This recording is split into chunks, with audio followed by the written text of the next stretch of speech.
Hey, this is Duncan MacPherson with Pareto Systems. I'm in the legendary El Gaucho Steakhouse in Portland, Oregon, getting ready to present at a First Trust Portfolios Echo meeting. Thought I'd sneak in a quick video.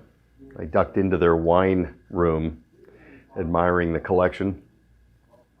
Bob Carey is speaking right now. He always does a great job. I love these meetings. They always put me in front of just an incredibly high caliber audience, and this is a great restaurant too. One of its many features is its open kitchen, and it's such a great metaphor for the fee-for-service professional. You know, an open kitchen, there's nothing to hide. It's right there. It's flames, it's a beehive of activity. And I mean, we want you to be client-centered, be an open book, forthright, transparent, and don't be your own best-kept secret. Make sure that people understand that you're process-driven. Have a process and then imprint the word process into your communication. Like, for example, at the end of a strategy and tactical meeting with a client, you should say at the end, hey, part of the process is for us to schedule our next face-to-face meeting right now.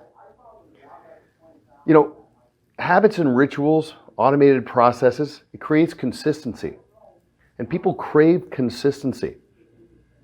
You know, at the end of a call rotation, phone call, just wrap up and say, hey, part of the process is I'm going to schedule our next call. So I'll be checking in with you again on June 23rd. Now, of course, you can check in with us at any point, and this will supplement the rest of our service model, but I just wanted to remind you that that's part of our process.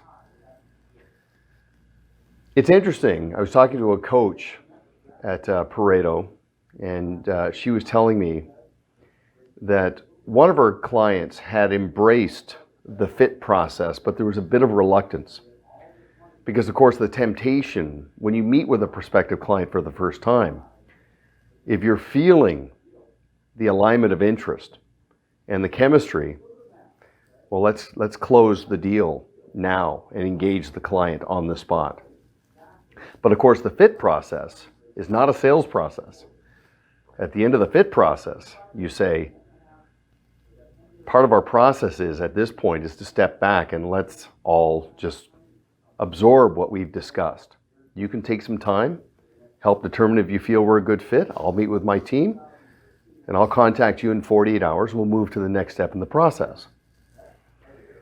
And there's always some concern about a prospective client getting lost in no man's land between intent and consent, in that gap between the first and second meeting, which moves to the onboard. And sure enough, this advisor met with a very high value prospective client, started the fit process and went through it perfectly, followed up 48 hours later and said, we feel there's a good fit. How do you feel? And of course, the prospective client says, yeah, I want to move forward too. There's definitely an alignment of interest. They scheduled the meeting for 2 weeks out. 2 weeks out, the prospective client canceled the meeting. Rescheduled for a couple more weeks. Next thing you know, it's 2 months later.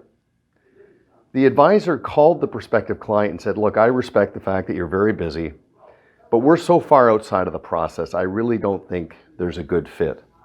So I'm going to encourage you to go and pursue other options. And that was it.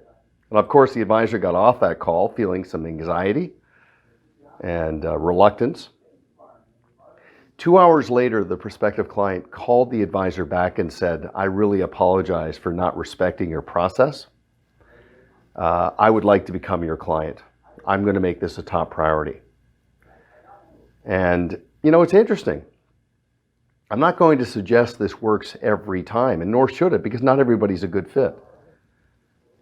But be consistent, be congruent, and stick to the process. You know, this advisor said that, you know, using a process, it's almost a form of good cop, bad cop, where the process is the bad cop. Like, you can just smile and wave and be very positive, but if somebody starts to stray from the process, you can essentially throw the process under the bus and say, look, we just got to stick with the process.